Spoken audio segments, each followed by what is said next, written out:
Hello, this is Mark from Trail Buddy.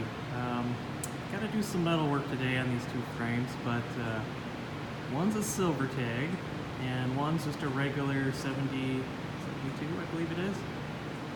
But I thought this would be a good opportunity to kind of show some of the differences between a real early model bike and the regular run-of-the-mill bike. The details are, seems like they did a lot better processing when they did their welds. Let's see here. This one I got to repair the steering stop. Got a new one that I got to weld on here, so I'm going to have to grind off that, weld on a new one. If we travel up the frame, you see we don't have that cross brace here. We've got here. Coil mount also looks like it's welded on a different angle. I mean, these are just the differences. It's not super, important. And one thing that is unique here too is it's also missing. I don't know what you call it, like the splash guard. This one here, I gotta redo this one. This is what this one's in here for. I'm gonna have to fab up a replacement. This one's all rotted out, as you can see. The spot welds are even broken off. I'm gonna have to do a couple little repairs with the spot welds there, but another feature that is different. You've got the hole here where the acid breather line for the battery runs through, and we don't have it here on the earlier bike.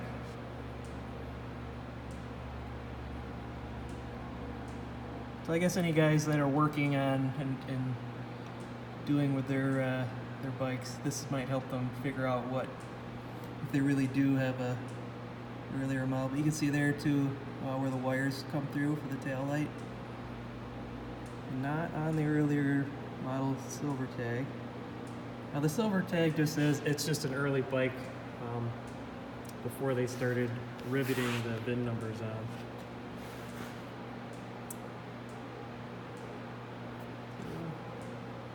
That's all the same.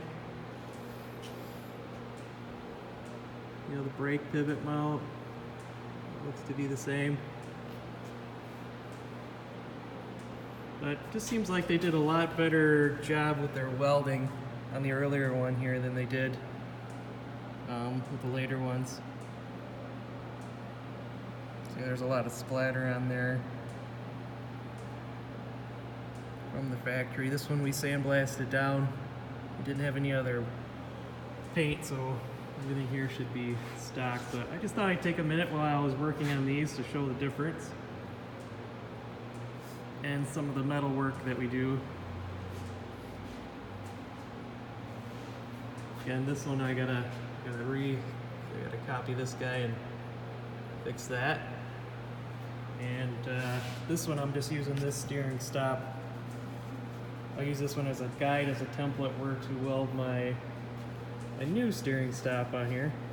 We've got some reproduction ones that we have made. These will be for sale shortly. But see that it'll go here. And I'll get it to be where it's the same height. They're offset. We'll clear the steering stops. But I gotta remove all this, clean it up, and then weld that one up. But that's what I'm doing today. I'll also go around and kind of clean up any of these deeper rust areas here, make sure there's nothing pointing out, and then we'll get a really good coat of epoxy primer and then do some of the body work. If it's any dents or bashes. This one's got, whoop, I lost my frame. This one's got a really good dent here that I'm gonna have to work out. You can kind of see it.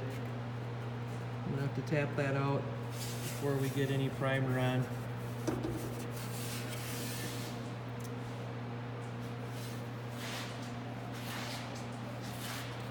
But all the other welds are good in here when we get our frames, and we just want to inspect to make sure that the threads aren't stripped.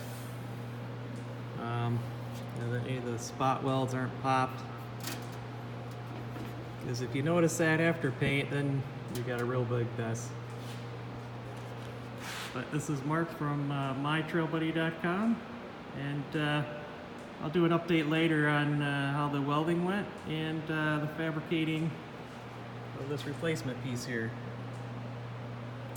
Talk to you later.